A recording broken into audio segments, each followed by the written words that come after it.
ഈശോമിശിഹായ്ക്ക് സ്തുതിയായിരിക്കട്ടെ. ഈശോയിൽ ഏറ്റവും പ്രിയപ്പെട്ടവരെ, ഇന്ന് പരിശുദ്ധാത്മാവ് നമ്മളോട് സംസാരിക്കാൻ ആഗ്രഹിക്കുന്ന കാര്യങ്ങൾ, ദൈവത്തിൻ്റെ ശുശ്രൂഷയ്ക്ക് വേണ്ടി, കർത്താവിൻ്റെ ശുശ്രൂഷയ്ക്ക് വേണ്ടി ഒരുങ്ങുമ്പോൾ എന്തെല്ലാം ശ്രദ്ധിക്കണം. അതായത് ദൈവത്തിനു വേണ്ടി നമ്മൾ ദാഹിച്ച് ഒരുങ്ങി പ്രാർത്ഥിക്കാൻ തുടങ്ങുമ്പോൾ ഒരു ദൈവമകൻ, ഒരു ദൈവമകൾ നേരിടാൻ പോകുന്ന പ്രതിസന്ധികൾ എന്തെല്ലാം, നമ്മൾ എന്തെല്ലാം കാര്യങ്ങൾ ശ്രദ്ധിക്കണം എന്നുള്ളത് നമ്മളോട് ഈ പ്രഭാതത്തിൽ പരിശുദ്ധാത്മാവ് സംസാരിക്കുകയാണ് കേട്ടോ. 8 കാര്യങ്ങളാണ് പരിശുദ്ധാത്മാവ് നമുക്ക് വചനത്തിലൂടെ തന്നിരിക്കുന്നത്. ഒന്നാമതായിട്ട്, ആ വ്യക്തി പ്രലോഭനങ്ങളെ നേരിടാനുള്ള ഒരുങ്ങുക, പ്രലോഭനങ്ങളെ നേരിടാനുള്ള ഒരു ഒരുക്കം നടത്തുക. അതായത് എപ്പോൾ വേണമെങ്കിലും നമുക്ക് നമ്മുടെ ജീവിതത്തിൽ പ്രലോഭനങ്ങൾ ഉണ്ടാവാം.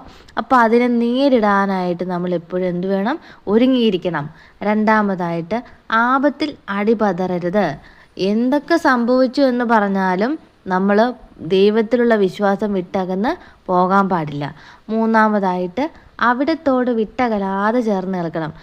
ദൈവത്തിൻ്റെ സന്നദ്ധിയിൽ എപ്പോഴും ഉണ്ടായിരിക്കണം. അതായത് നമ്മൾ എന്തെല്ലാം സംഭവിച്ചാലും, എന്തെല്ലാം ദുഃഖം വന്നാലും, ദുരിതം വന്നാലും, പ്രലോഭനങ്ങൾ വന്നാലും ദൈവത്തോട് നമ്മൾ ചേർന്നിരിക്കാൻ ശ്രമിക്കുക.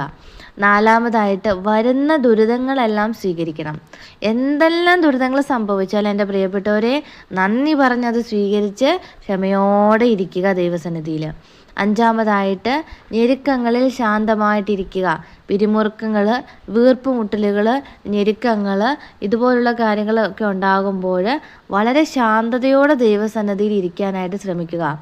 ആറാമതായിട്ട്, സത്യസന്ധമായിട്ടുള്ള മാർഗം തിരഞ്ഞെടുക്കുക. നേരായ മാർഗം, സത്യമായിട്ടുള്ള മാർഗം മാത്രം തിരഞ്ഞെടുക്കാൻ പാടുള്ളൂ. ഏഴാമതായിട്ട്, കരുണയ്ക്ക് വേണ്ടി കാത്തിരിക്കുക. നമ്മുടെ മേൽ ദൈവത്തിൻ്റെ കരുണ ചൊരിയപ്പെടാനായിട്ട് നമ്മൾ ചെയ്തു പോയ തെറ്റുകൾക്കും മറ്റു കാര്യങ്ങൾക്കൊക്കെ ആയിട്ട് ദൈവസന്നിധിയിൽ കുമ്പസരിച്ച് കർത്താവിൻ്റെ കരുണയ്ക്ക് വേണ്ടി കാത്തിരിക്കുക. എട്ടാമതായിട്ട്, കഴിഞ്ഞു പോയ തലമുറയെ ഓർക്കുക. നമ്മൾ ഇതുവരെയുള്ള കാര്യങ്ങളെല്ലാം തന്നെ നമ്മുടെ ഹൃദയത്തിൽ നമ്മൾ ഓർമ്മിച്ചിരിക്കണം.